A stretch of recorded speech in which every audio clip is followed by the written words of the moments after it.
Do you struggle with sticking with your habits? Do you struggle with making sure that you get to the gym, making sure that you food prep or eat right? It's hard. Like life is busy. I get it. But there are some tried and true ways to make it a little bit easier. And that's what we were talking about today in episode 061. So strap in and get ready. Let's go.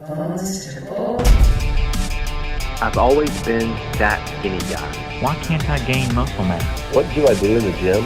They said I'd always be skinny. This is your complete source for how to gain lean muscle and break out of your skinny body.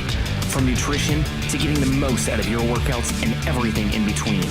We know just how frustrating gaining muscle mass can be, but don't worry, we've got you covered. You're listening to the Bones to Bulk podcast.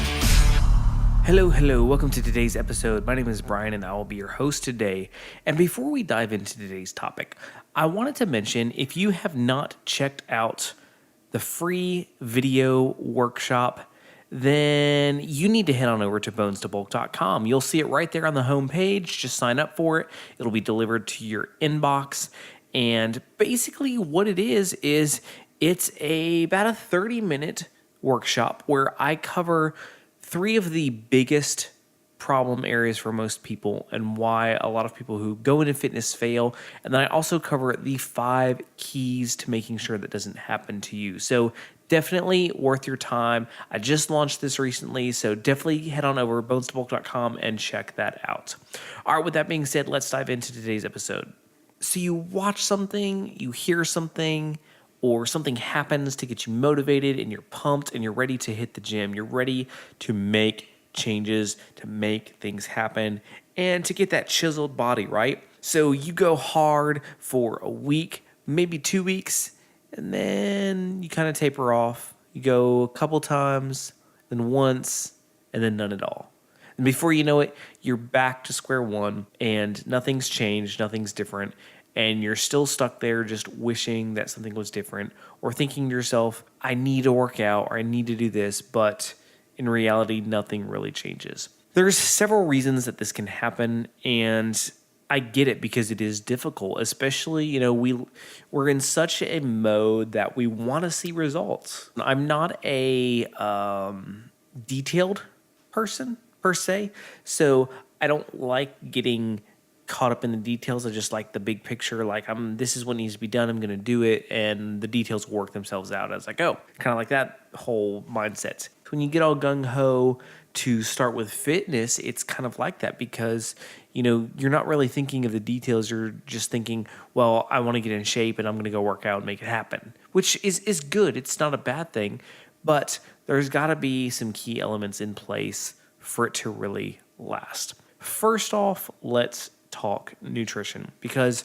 nutrition is the key, the absolute key to your success. If you go and work out and don't change anything about the way you eat, you're not going to have much happen because food is everything. Now, do you find that maybe you don't like healthy foods, or the healthy foods you've had in the past you don't like? Or maybe you think, well, I don't have money to buy organic foods, or maybe you think I don't have time to cook my own food. There could be a million and one different reasons. And maybe it's just that you don't really know what to do with your food. Like it's kind of this mystery thing. You hear macros thrown out and all these terms and you're just kind of scratching your head like, what in the world do I do? So start small. Baby steps. Baby steps is where it's at. Don't expect to just take the leap and go cold turkey on everything on day one. And this is nowhere more true than with your food, because guess what's going to happen?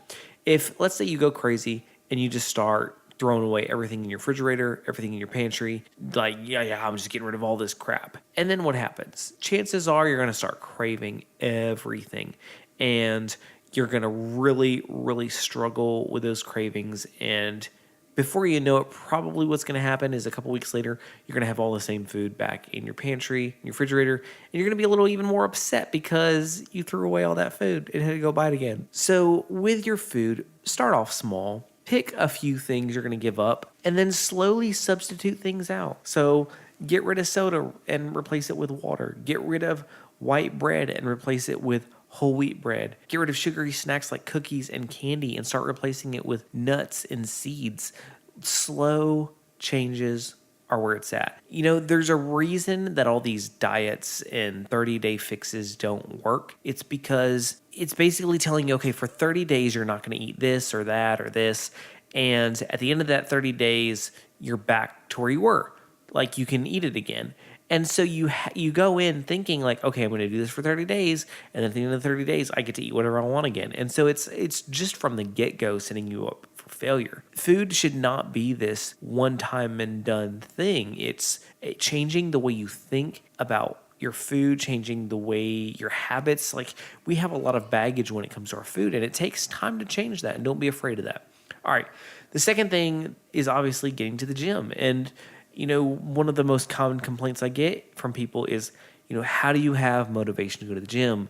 How do I get motivation to go to the gym? I want to go, but I just don't feel like it, or I don't have time to go, or the money to go, or, whatever the reason is. There's always an excuse. And I want to talk about the excuses. So first off, excuses are nothing more than that. They're excuses. Now, I'm not saying that for every single person, some things might not apply. Like, yes, some people are definitely more strapped for time than others, and there are special circumstances. However, for the most part, you have the time and resources. It's a matter of making it a priority, like everything in life.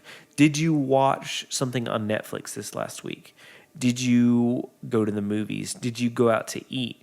If the answer to any of these questions is yes, then you have the money for a gym membership because eating out once will pay for that. And if you're watching shows on Netflix or binging stuff, then you have the time. It's not a matter of if, it's a matter of, am I setting this as a high enough priority in my life? And in all honesty, like, I get it. It's not something that's fun necessarily at first. And so we don't place a lot of emphasis on it. It's only as we get into it that we really truly see how it changes us mentally and physically. And that's when the real draw to it comes. And so for starters, stop saying like you don't have time or the money and switch it to, I'm not making time for it. I'm not setting aside resources for it. That way you recognize when you say those things that it's a choice. It's not a absolute. And the more you tell yourself that, the more you're going to realize like, hey, I can do this. I can get to the gym. I can start eating a little bit better. I do have time. I do have the money. Like, it takes sacrifice. I'm not going to say that it doesn't, but what good things in life have you ever gotten that didn't take some sacrifice? Like, let's be real here. Everything really worth having takes putting in some grunt work and some effort and some sacrifice. And don't be afraid of that. Like, embrace it. Like, it's a good thing. You're going to grow on the journey. And for a long time, I worked a very physically demanding job. I was gone. I left the house usually around 6 a.m., often wasn't home till 6 p.m., 2 kids on top of that. It was just a very physically demanding job, working in the heat all day in, the South. So not cool days. And I get it. Like, it's hard. And what I did during that time is I knew that when I got home at the end of the day, I was not going to feel like working out, and I knew I wouldn't go. And so what I did was I determined that I would go to bed earlier and get up earlier. And so I made it a habit for myself to get up about 4 a.m. and go to the gym. And that way I knew that I was getting it in, that it was a priority first thing in the day. And, you think that, how am I going to miss out on that sleep? But you really don't miss it because working out gives you so much more energy.